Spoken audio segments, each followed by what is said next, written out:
দাদা ভাই দিদি ভাই নমস্কার। আজ আবার আমার ছেলে কি এনেছে দেখেন,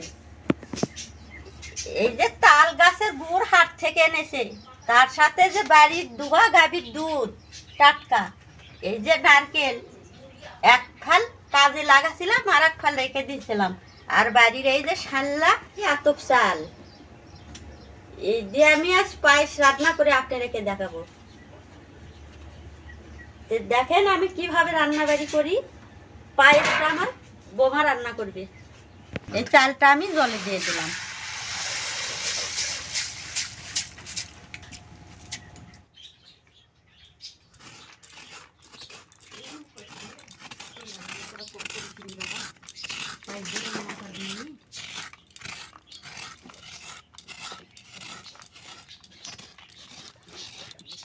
পায়েসটা করার জন্য কড়াই দুধটা দিয়ে দেবো।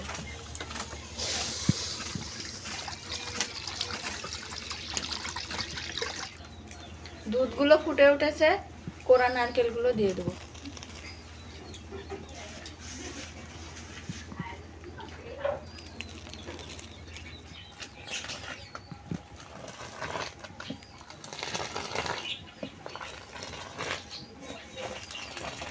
এখন দিয়ে দেবো সাদা এলাচ আর তেজপাতা। এখন ধুয়ে রাখা শানলা আতপ চালগুলো দিয়ে দেবো।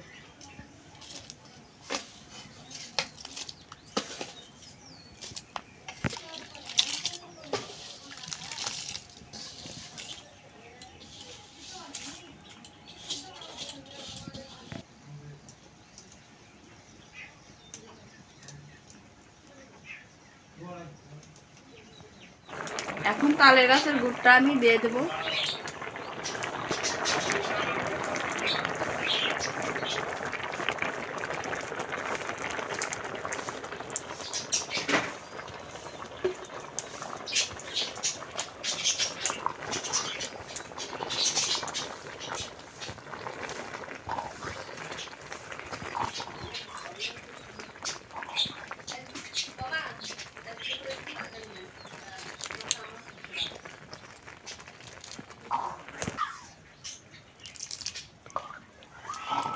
একদম দুধের পায়েস হয়ে গেছিল।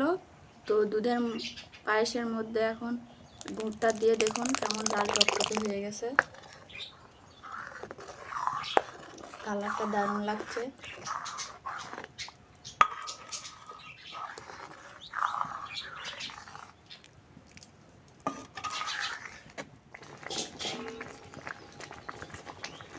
আমার পায়েসটা হয়ে গেছে, তখন আমি নামিয়ে নেব।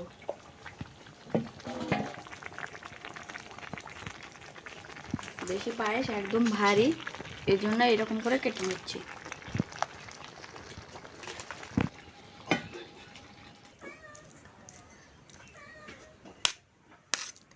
এই যে বৌমা পায়েস রান্না করবে দিয়ে গেছিলাম, বৌমা পায়েসটা রান্না করেছে।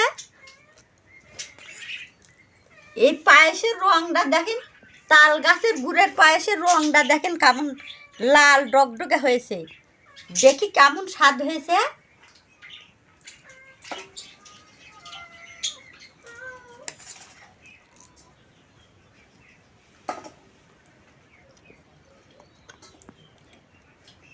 তো আপনারা বাসায় এরকম করে রান্না করবেন, রান্না করে খাবেন। রান্নাটা যদি ভালো লাগে বাসায় এইরকম করে রান্না করে খাবেন, আর কমেন্ট করে জানাবেন যে রান্নাটা কেমন হয়েছে পায়েস। ভালো থাকবেন, সুস্থ থাকবেন, ধন্যবাদ।